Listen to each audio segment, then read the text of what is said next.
The Story of an Hour, a short story by Kate Chopin.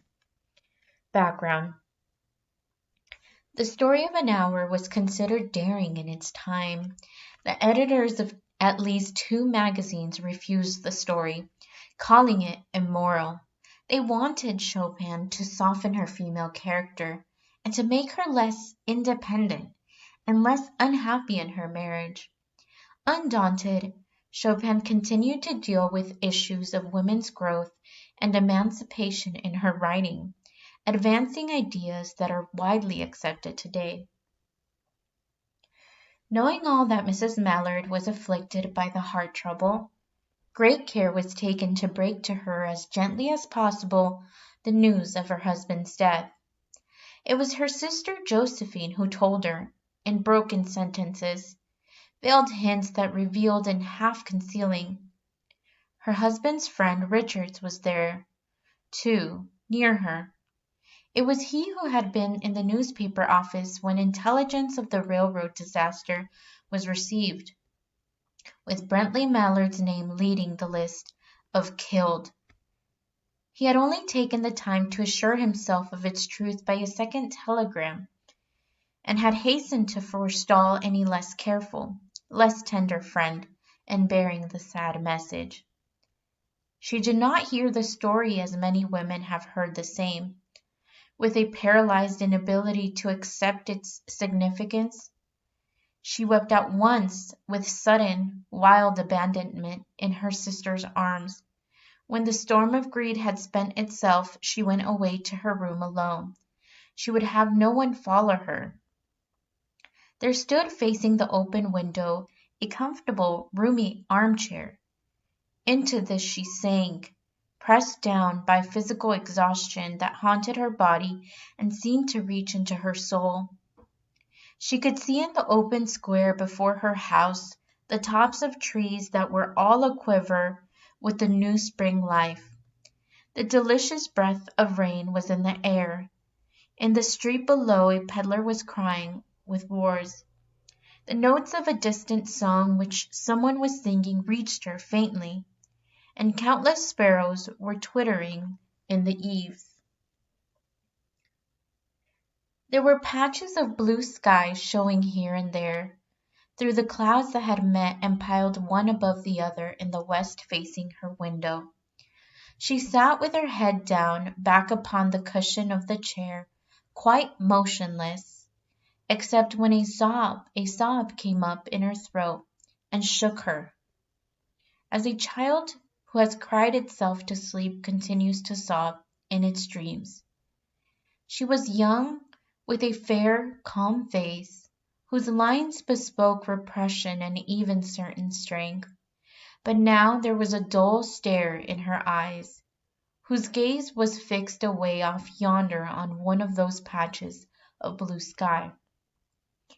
It was not a glance of reflection, but rather indicated a suspension of intelligent thought. There was something coming to her that was waiting for it fearfully. What was it?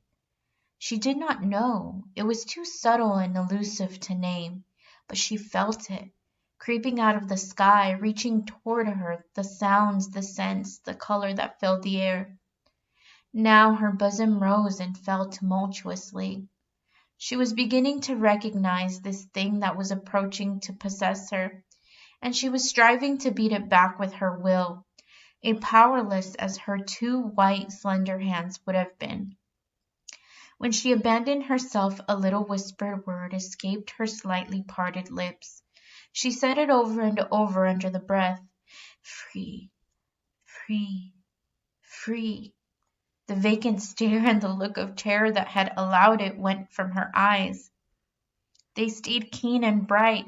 Her pulses beat fast. The coursing blood warmed and relaxed every inch of her body. She did not stop to ask if it were or were not a monstrous joy that held her. A clear and exalted perception enabled her to dismiss the suggestion as trivial. She knew that she would weep again when she saw the kind, tender hands folded in death, the face that had never looked save with love upon her. fixed and gray and dead. But she saw beyond that bitter moment a long procession of years to come that would belong to her absolutely. And she opened and spread her arms out to them in welcome. There would be no one to live for during those coming years. She would live for herself. There would be no powerful will bending hers in that blind persistence with which men and women believe they have the right to impose a private will upon a fellow creature. A kind intention or a cruel intention made the act seem no less a crime as she looked upon it in that brief moment of illumination. And yet she had loved him. Sometimes. Often she had not. What did it matter? What could love, the unsolved mystery, count for in the face of the possession of self-assertion, which she suddenly recognized as the strongest impulse of her being? Free, body and soul, free, she kept whispering.